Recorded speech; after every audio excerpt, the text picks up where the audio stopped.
সদানন্দ তোর ডাকে আমি মুগ্ধ হয়েছি, বল কেন ডেকেছিস? হে প্রভু, আমি তোমাকে এই জন্য ডেকেছি, যুগের পরিবর্তন করতে হবে। সত্যর পরে দাপর যেন না আসে, ক্রেতা যেন আসে। বলে সদানন্দ তুই ভক্ত, আমি ভগবান। ভক্ত যদি বলে তাহলে তাই হবে। আমি যুগের পরিবর্তন করলাম ভক্তের কারণে, সত্যের পরে আসবে ক্রেতা। আমি যুগের পরিবর্তন করে দিলাম তোর মাকে উদ্ধার করবার জন্য। আমি যেদিন সিদ্ধাশ্রমে যাব গুরুসনে, সেদিন তোর মাকে আমার চরণ ধুলি দিয়ে উদ্ধার করব। এই তো সেদিন কথা দিয়েছিল প্রভু সদানন্দে।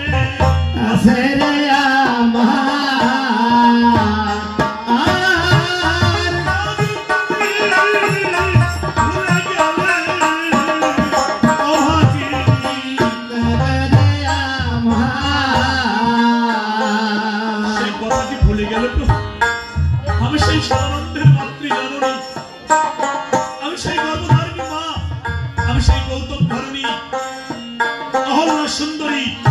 ইন্দ্রদেবের কপটতার কারণে আজকে আমার এই দুর্দশা প্রভু। তাই আমি চরণ ধরি, প্রার্থনা করি প্রভু মস্তকে রাখো।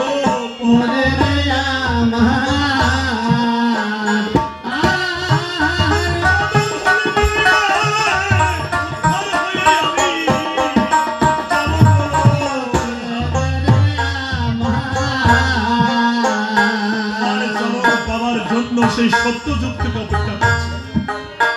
কৃপা করে আমাকে নৈরাশ করো না প্রভু, তোমার এই চরণ ধরে আমাকে দান করো। শ্রীরামচন্দ্র মনে মনে চিন্তা করে, আমি হলাম ক্ষত্রিয় আর অহল্যা হলো ব্রাহ্মণী। একজন ক্ষত্রিয়ের সন্তান হয়ে ব্রাহ্মণীর মস্তকে আমি কি করে পাবো রাখবো? এটা কি করে সম্ভব? অসম্ভব, এটা আমি করবো না। গুরুদেবের কাছে গিয়ে বলছে, গুরুদেব আপনি আমাকে রক্ষা করুন। আজকে আমি যদি ক্ষত্রিয় হয়ে ব্রাহ্মণের মস্তকে পা রাখি, তাহলে এই সংসারে কোন ক্ষত্রিয় আর ব্রাহ্মণকে মান্য করবে না। আমি এটা করতে পারছি না, এটা হয় না। তখন গুরুদেব বলল, রাম আমি তোমার গুরু, তুমি আমার শিষ্য, যেহেতু গুরু স্বীকার করেছ তাই তোমাকে আমি উপদেশ দিচ্ছি। তুমি দয়াময় শ্রীহরি, তোমার চরণ পাওয়ার জন্য বনের বৃক্ষদের তরুণতা সবাই প্রাপ্ত। তাই কৃপা করে এই পাশানি ঘিরে ঘিরে একটু কীর্তন করো। আর আমি পবনদেবকে আদেশ করছি, হে পবনদেব, তোমার অনুপন্থা স্নেহ পবনকে একবার প্রভুর চরণে পাঠিয়ে দাও। তোমার এই পবনের টানে এই ধোলা উড়ে গিয়ে ওই পাশানির মস্তকে পড়বে, আর তখন অহল্যা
সুন্দর রূপ ধরে প্রভুর চরণ ধরিতে দাঁড়িয়েছে সেই সুন্দর রূপ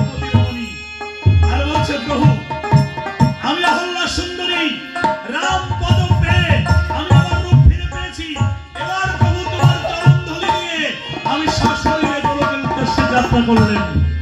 প্রভু শ্রীরামচন্দ্রের চরণ ধুলি নিয়ে আজকে অহল্যা সুন্দরী উদ্ধার হয়ে গোলকে চলে গেল। আর দেশে বিদেশে জানাজানি হয়ে গেল যে বিশ্বামিত্র মুনির সঙ্গে একজন বালক আছে, কালো, বালকটা কালো, নাম তার রাম।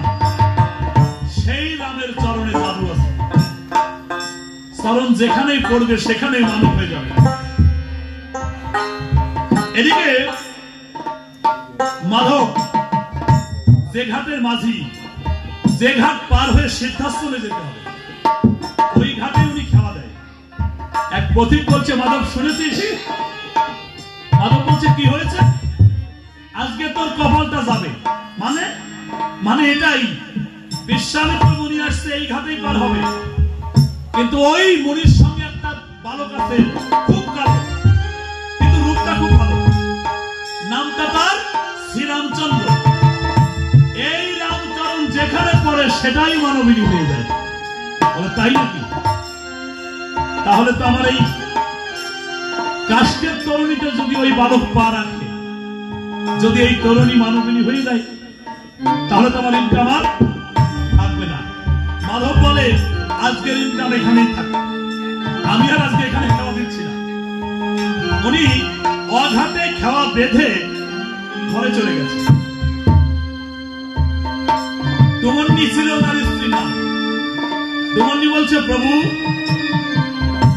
প্রতিদিন তুমি দুপুর বেলায় খেতে আসো, কিন্তু আজকে সকাল সকাল এলে কেন? মাধব চিন্তা করে কথা বলা যাবে না, মনে মনে বলছে বলবো না। স্ত্রীকে বোঝাচ্ছে যে সে হলো ডুমন্নি, যেদিন পিতা মাতা তিল তুলসী গঙ্গা অগ্নি ব্রাহ্মণ সাক্ষী রেখে আমার হাতে তোমাকে অর্পণ করেছে, কিন্তু আমি তো খেওয়া পাই। রন্ধন তুমি করো, সেবা আমি করি, কিন্তু কিভাবে করো এটা তো দেখি না। তাই আজকে আশা করেছি, আজকে আমি খাওয়া দিব না, তুমি রন্ধন করবে, কিভাবে রন্ধন করো এটা দেখবে, আর দেখে এক পাত্রে দুইজন সেবা করবো, এই আশা নিয়ে আজকে খাওয়া দিই না। এটাই ডুমন্নি রন্ধন করছে, বসে আছে। এদিকে বিশ্বামিত্র মুনি শ্রীরামচন্দ্র ঠাকুর লক্ষণকে নিয়ে ঘাটে এসে গেছে, কিন্তু যখন ঘাটের ধারে রামচন্দ্র পৌঁছেছে, তখন হঠাৎ করে রামচন্দ্রের দেহের মধ্যে একটা কম্পন। রামচন্দ্র চিন্তা করে, সে কি, আমি কোথায় এলাম? সঙ্গে সঙ্গে প্রভু শ্রীরাম পূর্বের সেইভাবে ভাবাপন্ন হয়ে গেছে, অর্থাৎ রাম রূপ ত্যাগ করে দিয়েছে। উনি বামন রূপ ধরেছে। বলিরাজার গর্ব করিতে যেদিন বামন রূপে গঙ্গার কাছে চেয়েছিল, পার হবার দায়িত্ব চেয়েছিল, যে আমি পার হব, আমাকে পার করতে হবে।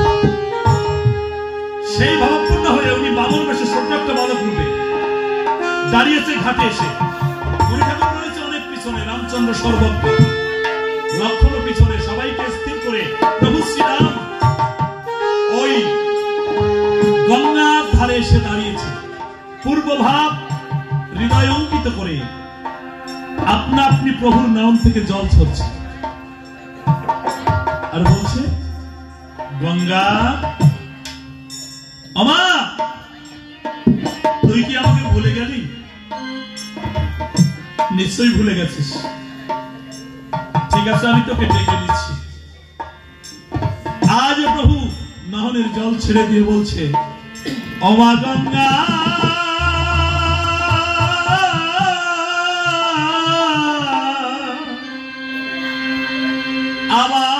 আমায় পার করে দে,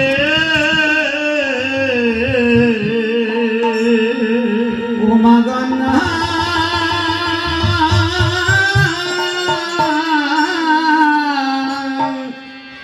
আমায়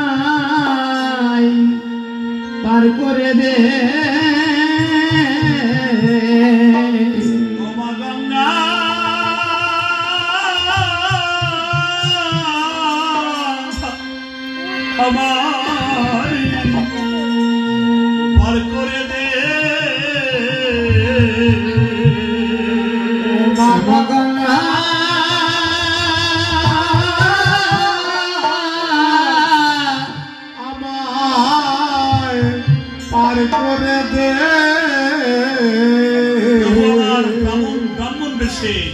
বামন বেশে নয়নের জল ছেড়ে দিয়ে গঙ্গাকে যখন ডাক দিয়েছে তখন পদকর্তা কি বললেন?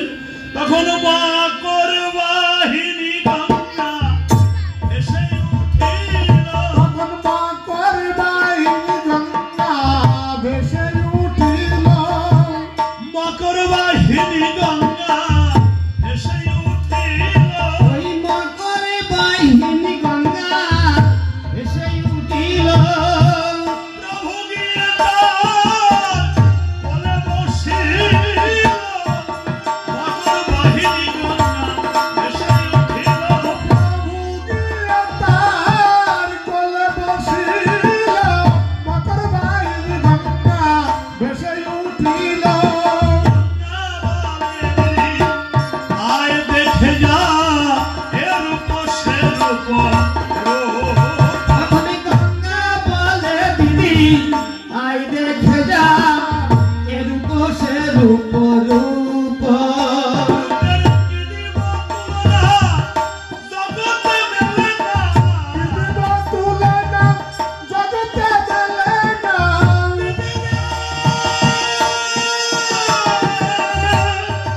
দিদি রে আর কি দিব তুলনা, জগতে মেলে না, দিব তুলে না জগতে মেলে না, এর পাশে রূপ রূপ, এর পাশে রূপ রূপ, বলি গঙ্গা বলে ধন্য হলাম, গঙ্গা বলে ধন্য হলাম, প্রভুর চরণ পক্ষে পেয়ে গঙ্গা বলে ধন্য হলাম, প্রভুর শরণ পক্ষে পেয়ে গঙ্গা বলে ধন্য হলাম, প্রভুর চরণ পক্ষে পেয়ে গঙ্গা বলে ধন্য হলাম, এই প্রভুর শরণ পক্ষে পেয়ে গঙ্গা বলে ধন্য হলাম, হরি বল, হরি বল। প্রভুর শরণ পক্ষে পেয়ে গঙ্গা বলে ধন্য হলাম, জয় রাম জয় রাম জয় রাম জয় রাম জয় রাম জয় রাম। মকর বাহিনী গঙ্গা প্রভুকে জড়িয়ে ধরেছে। প্রভু তুমি এসেছো, মনে পড়েছে আমার কথা? প্রভু বলেছে গঙ্গা তুমি আমাকে ভুলে যাওনি তো? গঙ্গা বলেছে কে বলে তোমাকে প্রভু? প্রভু বলছে ঠিক আছে তাহলে বলো আমি কে। গঙ্গা বলেছে প্রভু বলি রাজার গর্ভ খর্ব করিতে, যেদিন বলি রাজা ঘোষণা দিয়েছিল যে কোনো ব্রাহ্মণ পুত্রকে পার করা যাবে না, কেউ সেদিন তোমাকে পার করে নাই। সেদিন নিরুপায় হয়ে তুমি আমাকে ডেকেছিলে, আর আমি সশরীরে এসে তোমাকে এই নদী পার করে দিয়েছিলাম। আমি কেন ভুলে যাব? তুমি আমার সেই প্রভু। বলছে বাহ সুন্দর, তুমি আমাকে ভুলে যাও নাই, এই জন্য আজকে আমি তোমার উপরে খুব আনন্দিত। গঙ্গা বলছে আনন্দিত বটে, কিন্তু আমি আনন্দিত নই। কেন? আজকে তো তুমি আমার ঘাটে পার হবে না, আজকে তুমি পার হবে মাধবের নৌকায়। বলছে কেন, তোমার কোনো বাসনা রয়েছে নাকি? নিশ্চয়ই। কি তুমি পার হবে মাধবের নৌকায়, কিন্তু অন্য দেখা নেই। তোমার এই চরণ দুইখানি তুমি কিন্তু আমাকে অর্পণ করে যাবে। এই এতটুকু সময়ে তোমার চরণ যেন আমি একটু সেবা করতে পারি। প্রভু বলল কথা দিলাম, মাধবের নৌকায় আমি উঠবো, কিন্তু আমার চরণ দুইখানি আমি নৌকাতে রাখবো না, আমি আমার চরণ জলে ভাসিয়ে রাখবো। আর তুমি ততক্ষণ ভক্ত হয়ে আমার চরণ সেবা করবে। কথা দিয়ে এবার আমাকে যেতে হবে, কেননা আমার হাতের সময় একেবারেই কম। প্রভু পিছিয়ে এলো, আবার রাম রূপ ধরেছে। গঙ্গাকে কথা দিয়েছে চরণ দিব গঙ্গায়, ভক্তকে ভগবান কথা দিয়েছে। এবার গুরুকে ডাকছে, গুরুদেব। গুরুদেব বলছে হ্যাঁ। বলছে গুরুদেব কোন ঘাটে পার হবো?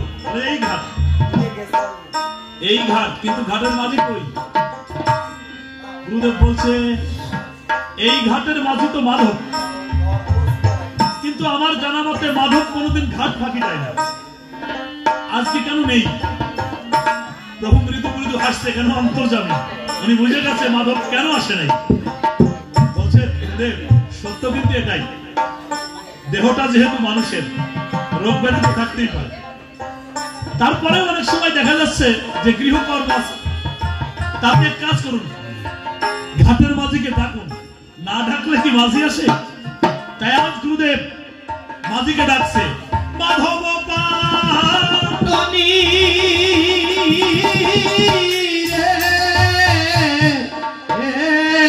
ধীরে ধীরে বেয়ে সরে নৌকা মাধব পাটনি ধীরে ধীরে বেয়ে সরে নৌকা মাধব মাধব বলে ডাকিতে লাগিল, মাধব মাধব বলে ডাকিতে লাগিল।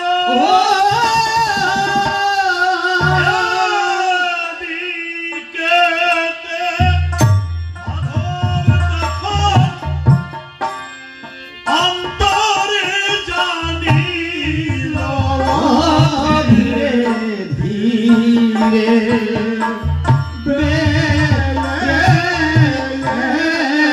সরে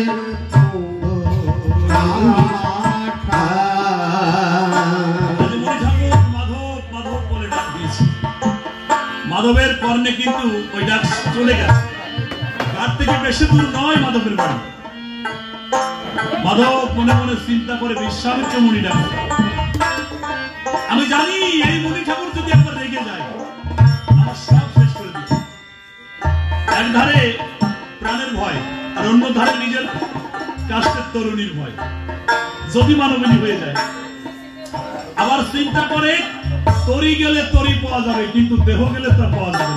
হ্যাঁ, আর আমি যাবো। মাধব উঠে দাঁড়িয়েছে। দেবর্ণী বলছে, কি হলো বসো? বন্ধন হয় নাই তো, বন্ধন হোক, তারপরে সেবা হবে।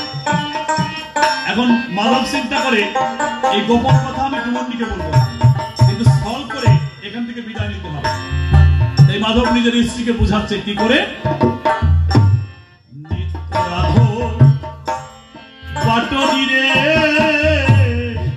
নিত্য বসে খাই, আয়া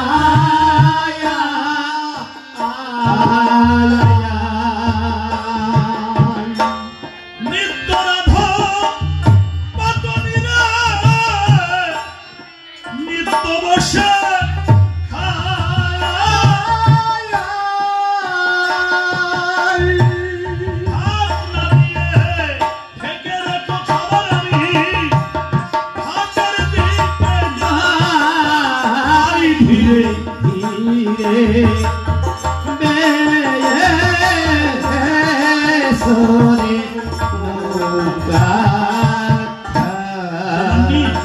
তুমি নিত্য নিত্য রন্ধন করো, আর আমি নিত্য নিত্য তোমার হাতের প্রসাদ সেবা করি।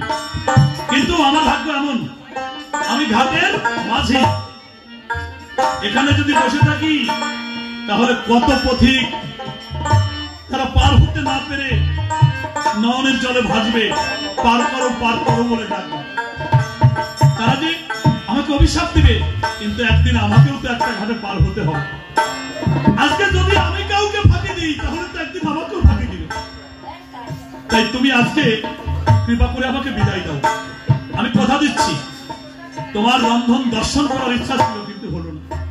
তবে হ্যাঁ, এই রন্ধন আমি সেবা করবো, আগে পথিককে পার করি, তারপর আমি তোমার প্রসাদ এসে নিব। এই বলে মাধব ধীরে ধীরে মাধব তখন বলিল,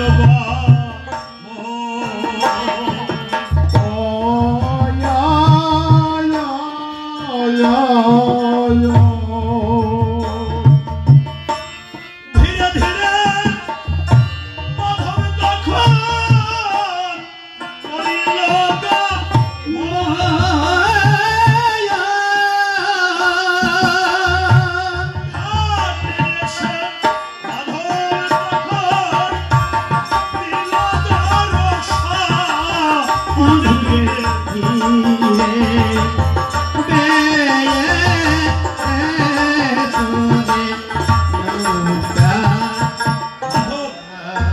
যে অঘাটে খাওয়াখানা রেখেছিল ওখান থেকে নিয়ে একেবারে ঘাটে এসে দাঁড়িয়েছে।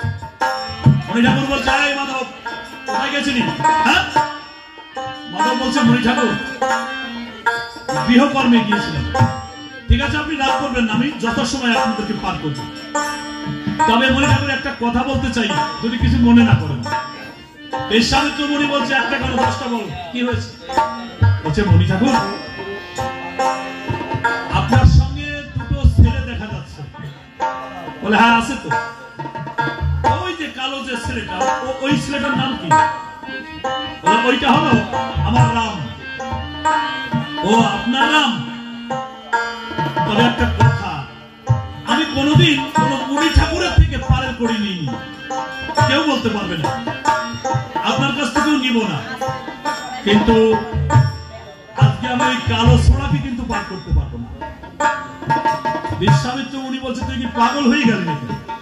তোর কোন পাড়া ভাতে মাথা বাড়ি দিয়েছে বল? তোর কি ক্ষতি করেছে আমার রাম? তুই তাকে পার করবি না? সে কোনো ক্ষতি করে নাই, সে আমার শত্রুও নয়। তবে ওই কালো ছেলের চরণে জাদু আছে, আমি জানি। জাদু আছে? কি জাদু আছে? কেন? ওই যে তপমান, ওইখানে কি হয়েছে, একটা পাথর মানবিনী হয়ে চলে গেছে, আমি শুনেছি। তাহলে আমার এই কাষ্টের তরুণী, যে তরুণীর ইনকাম দিয়ে আমি সংসার চালাই, যদি ওই বালকের চরণ ধুলি পেয়ে এই কাষ্টের তরুণী আজকে মানবিনী হয়ে চলে যায়, তাহলে আমার কি হবে? তাই আমি কৈলাসে নয়, ওকে কোনো মূল্যেই পারবো। মণি ঠাকুর বলছে, তুই কি পাগল হবি নাকি? হ্যাঁ, আরে বেটা, কোনো মানুষের পায়ের আঘাতে বা পায়ের স্পর্শে বা পরশে কোন তরি মানবিনী হয় না? বলে, হয় হয় হয়, এই বালকটা চরণে হয়, আমি জানি। তাই আপনি যা কিছু বলবেন সবই শুনবো। যদি আমাকে মারতে চান মারতে পারেন, কিন্তু আমি ওই বালককে পার করবো। মণি ঠাকুর বলছে, এই বালককে নিয়ে আমার এত কিছু, একে আমাকে উপরে নিতেই হবে। মাধব বলছে, আমি বললাম সবাইকে পার করবো, কিন্তু ওই বালককে পার করবো। ভগবান নিজে ছুটে এসেছে। গুরুদেব আপনি একটু সরে দাঁড়ান, আমি কথা বলছি। এবার গুরুদেব সরে দাঁড়িয়েছেন। মাধবের সম্মুখে রামচন্দ্র ভগবান ভক্তের সম্মুখে করজোড়ে দাঁড়িয়েছে। মাধব, আচ্ছা আমি কি তোমার পূর্বজন্মের শত্রু ছিলাম? বলেন, না না না। কেন তুমি আমার শত্রু হতে যাবে? তুমি শত্রুও নয়, মিত্রও নয়, তুমি অপরিচিত। তাহলে পার করবে না কেন? যে আমি পার করতে তো বাধা দিচ্ছি না, তোমার চরণের দোষ আছে। ওই চরণ যেখানে পড়ে সেখানেই মানবিনী হয়, এই জন্যই তো পার করবে। ভগবান বলছে, যত দোষ আমার এই চরণের। আচ্ছা ঠিক আছে, যদি আমি চরণ তোমার এই তরিতে না রাখি তাহলে তার কোনো সমস্যা নেই। না, কোনো সমস্যা নেই। তাহলে আমি তোমার এই নৌকার উপরে বসবো, কিন্তু কথা দিলাম আমার চরণ আমি কখনো নৌকায় দিব না। আমি চরণ গঙ্গাতে অর্পণ করবো, মানে জলে ভাসিয়ে দেবো। মাধব বলল, তাহলে আমার আর কোনো সমস্যা নাই। এই দেখেন, ভগবান গঙ্গাকে কথা দিয়েছে চরণ দিবে গঙ্গাকে, আর মাধবকে কথা দিয়েছে আমি চরণ নৌকায় দিব না, গঙ্গাতে দিব। যে যেমন চাই, ভক্ত যা চাই ভগবান তাই দেয়। মাধব চায় না যে চরণ তার জীর্ণ তরিতে পড়ুক, ভগবান চরণ দিবে না। এবার ভগবান জলে কিছু হেঁটে গিয়ে আজকে এই নৌকার উপর বসেছে, চরণ ভাসিয়ে দিয়েছে। আর মণি ঠাকুর এবং লক্ষণ নৌকার উপর উঠে বসেছে। এবার মাধব বলছে, তাহলে এবার ওপারে যাই। ধীরে ধীরে মাধব তখন নৌকা চালাতে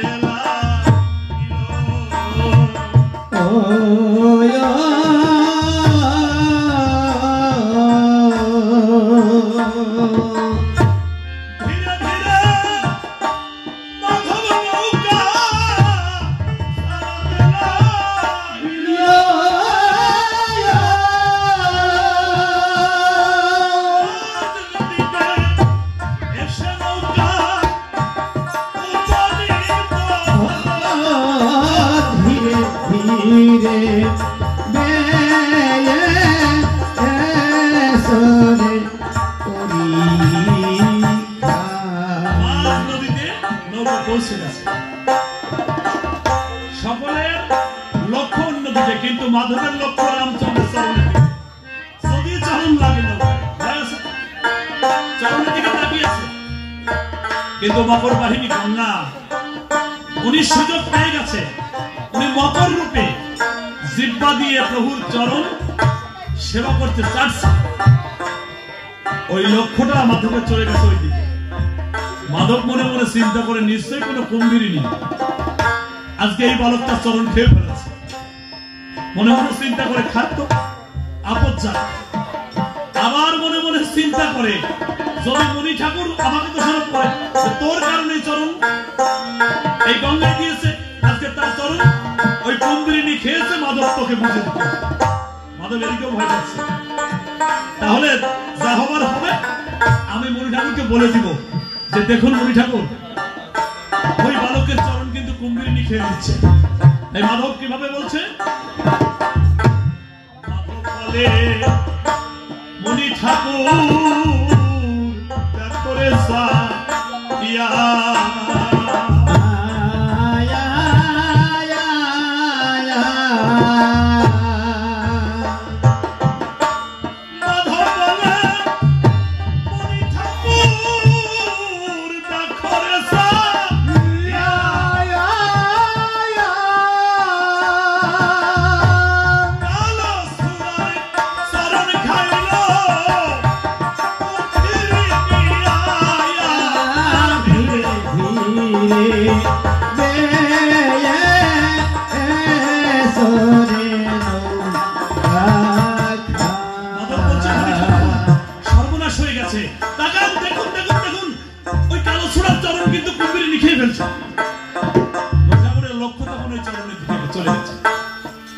দেখতে পাই মণি ঠাকুর যে ভগবান প্রভু শ্রী রামচন্দ্রের চরণ গঙ্গায় অর্পণ করেছে। মকর বাহিনী গঙ্গা সুযোগ বুঝে জিহ্বা দিয়ে চরণ চাচ্ছে আর নয়নের জলে চরণ ধৌত করছে। মণি ঠাকুর নয়নের জল ছেড়ে দিয়েছে, ঝরঝর করে জল পড়ছে। কেন পড়ছে? মণি ঠাকুর চিন্তা করছে, হায় রে কপাল, আজকে প্রভু তুমি আমাকে গুরু করলে, যে চরণ পাওয়ার জন্য মুনি ঋষি দেব দেবতা অহর্নিশি ধ্যান করছে, যার যজ্ঞ করছে, তুমি কৃপা করে তাদেরকে চরণ দেখাওনি। আর আজকে আমি চরণ পেয়েছি কিন্তু সেবা করতে পারছি না। আমি যে গুরু, গুরু হয়ে যদি শিষ্যের চরণ ধরি তাহলে গুরুর যে বড় অপরাধ হয়ে যাবে। এই জন্য মণি ঠাকুর কাঁদছে। ওই দেখা দেখি মাধবও কাঁদছে, হায় হায় হায় রে, আমি কেনই বা বললাম যে চরণ খানি জলের ভাগবত ছাত্রিয়ে দাও। আজকে যদি আমি এটা না বলতাম তাহলে এই বালকটার চরণ হয়তো কুম্ভীরিনী খেত না। একই বৃক্ষের দুইটি ডাল, দুই রকম চিন্তা করছে। একই মানুষ বিশ্বামিত্র মুনি, একই মানুষ মাধব। মাধব ভাবছে চরণ খেয়ে ফেলছে, আর মুনি ভাবছে চরণ ভক্তের সেবা করছে। বাহ! আজকে নয়ন আমাদের সবাই আছে, যার যেমন নয়ন সে সমান দেখে। অদ্যাবধি লীলা করে গোড়া রায়, কোন কোন ভাগ্যবান দেখি বলে পায়, আমার মতো যারা তারা নয়। আজকে মাধবের মতো আমার নয়ন, যার কারণে আমি প্রভুর লীলাটা দেখতে পাচ্ছি না। আর মণি ঠাকুরের নয়নটা তেমন, সে লক্ষ্য করছে যে ভক্ত কি করে ভগবানকে সেবা করে। আজকে মণি ঠাকুর কাঁদছে, আর এদিকে মাধব খুব গতিতে চালাচ্ছে, যত সংক্ষেপে ওই ঘাটে পৌঁছানো যায়, ছেলেটার চরণ যদি বেঁচে যায়, গতিতে চালাচ্ছে নৌকা। এদিকে মকর বাহিনী গঙ্গা বলছে, প্রভু মাধবের জন্য তোমার চরণটা ঠিক মতো সেবা করতে পারছি না। মাধব খুব দ্রুত চলছে, তাই আমি আর সময় পেলাম না, আমার মনোবাসনা ঠিক মতো পূর্ণ হলো না প্রভু। কিন্তু প্রভু তোমার তো আদল চরণ, ওই যে সূর্যদেব কঠিন তাপ দিয়েছে, বালি কিন্তু গরম হয়ে আছে। এই গরমে যখন চরণ পড়বে তখন কি হবে? তোমার চরণে আঘাত লাগবে। তাই যদি অনুমতি দাও তাহলে আমি ঢেউ তুলবো। ওই নদীর ধারে যত বালি আছে, যদি ভিজিয়ে দিই তাহলে তার এই গরম থাকবে না, আর তোমার চরণে কোনো আঘাতও লাগবে না। অনুমতি দিলেই আমি হেল্প করতে পারি। প্রভু বলছে ঠিক আছে, তোমার যেমন ইচ্ছা। আদেশ দিয়ে গঙ্গা তখন ঢেউ তুলিয়া দিল।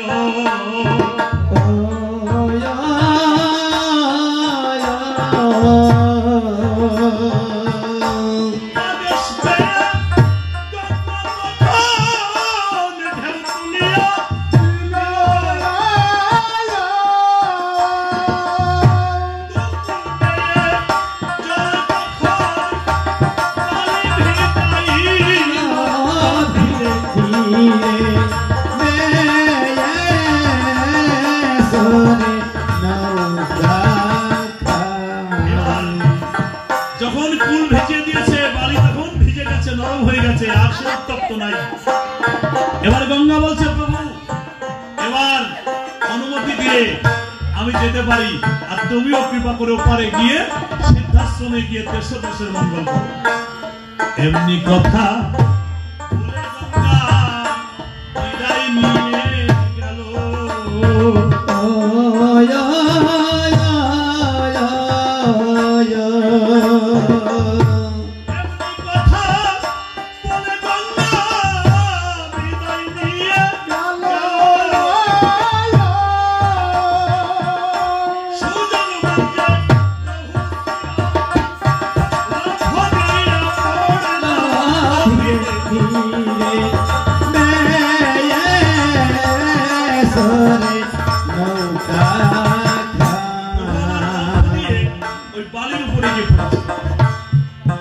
লক্ষণ দাঁড়িয়ে দাঁড়িয়ে দেখছে, কিন্তু কিছু বলছে। এক সময় দেখা যাচ্ছে লক্ষণের নাম দিয়ে জল ঝরছে। কেন ঝরছে? সরল ভক্তের দৃশ্য দেখছে। একজন সরল ভক্ত কি করে ভগবানকে পেয়ে হারিয়ে ফেলে। রামচন্দ্র লক্ষ্য করলেন যে লক্ষণের নাম থেকে জল পড়ে। রামচন্দ্র লক্ষণকে ডাকছে, ভাই নিকটে এসো। লক্ষণ এসে রামচন্দ্রকে জড়িয়ে ধরেছে। দাদা, জীবনে কিছু চাই নাই, আজকে কিছু চাইতে পারি। শ্রীরামচন্দ্র বলল, ভাই আমার ভাই চাইবে আর আমি দিব না। না ভাই, এমনটি বললে আমি ব্যথা পাবো তো। তুই বল আমাকে কি করতে হবে। লক্ষণ বলছে, জীবনে ভক্ত দেখেছি, এত সরল ভক্ত আমি কোথাও দেখি নাই। এই ভক্ত আসলেই সরল, আর সরলেই গোবিন্দ মেলে আমি শুনেছি। তাহলে এই সরল ভক্তকে তুমি যদি আজকে কৃপা না করো, তাহলে ভক্তের ভগবান নাম তো থাকবে না। মানে মানে এটাই, ওই মাধবের নৌকায় তোমার পা রাখতেই হবে, এটা আমার অনুরোধ। রামচন্দ্র বলে, মাধব তো নিষেধ করেছে। লক্ষণ বলছে, আমি তোমার ভাই হয়ে তোমার কাছে এইটা চেয়েছি। আরে বাবারে, পার হতে গেলে পরে করে দিতে হয় নাকি? আমাদের তো করি নাই, কিন্তু আমাদের চরণ আছে। এইটা যদি মাধবের নৌকায় আমরা রেখে দিই, তাহলে মাধবের কাষ্টের তরি আমি জানি তোমার চরণ পরশে স্বর্ণ হবে। আর স্বর্ণ হলে মাধবের এই দরিদ্র ভাবটা থাকবে না, সে ধনী হয়ে যাবে, কিছুদিন আরামে থাকতে পারবে। তোমার ভক্তকে তুমি শান্তি দাও। আমি বলছি দাদা, এতে তোমার মান যাবে না, মান আরো বাড়বে। আমি তোমার কাছে প্রার্থনা করি দাদা, আমার কথাটা রাখো। রামচন্দ্র বলছে, আমার ভাই যদি বলে প্রাণটাও দিতে পারি। তাই ঠিক আছে, আমার এই চরণখানা আমি কাষ্টের করে দেবার রাখছি। এত বলি প্রভু শ্রীরাম অগ্রসর হলো।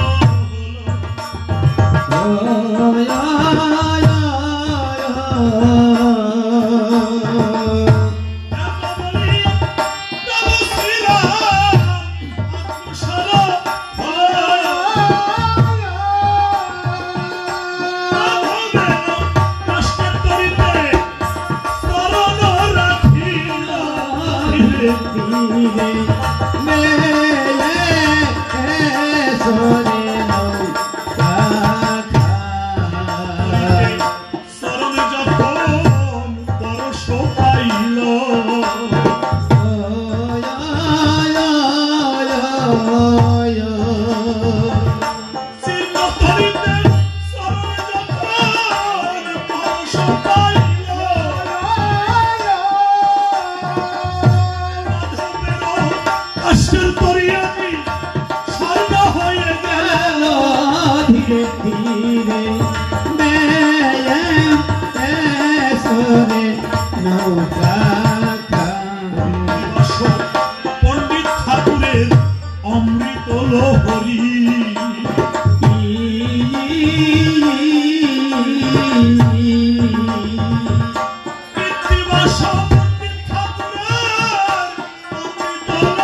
যখন আলো দিয়েছে, স্বর্ণের উপর যদি আলো পড়ে কি হয়? মনে হয় আগুন লেগে গেছে।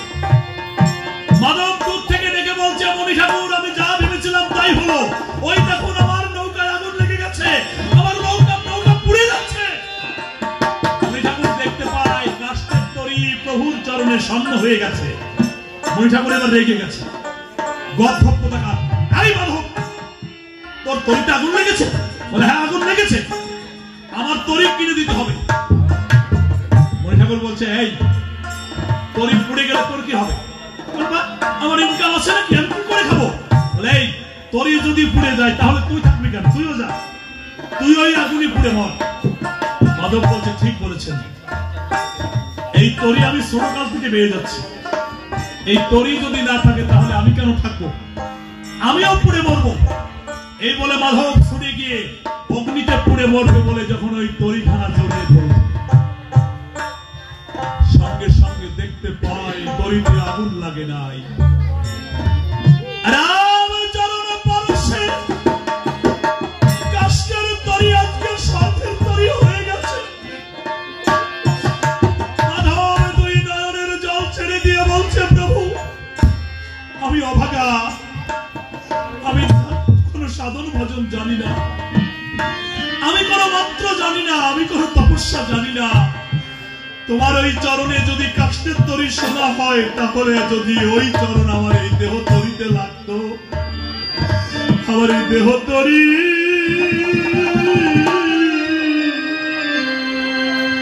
স্বর্ণ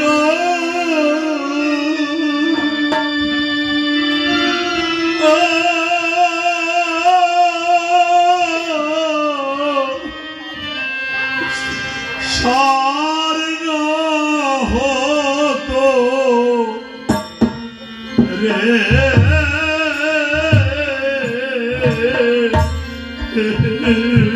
আমার দেহ তরি আজ স্বর্ণ,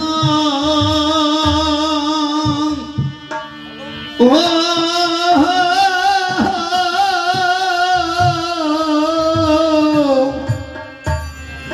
ওরে স্বর্ণ হতো রে।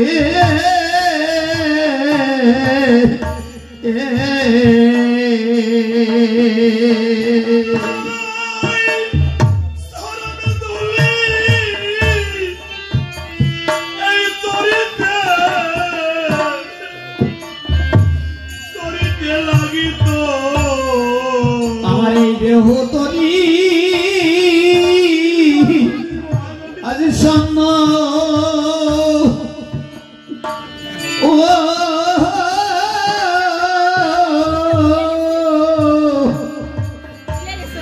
ওরে স্বর্ণ হতো রে।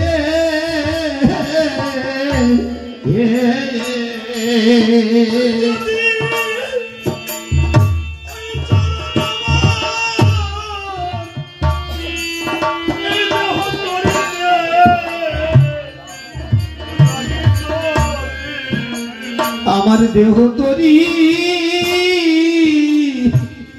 যদি স্বর্ণ,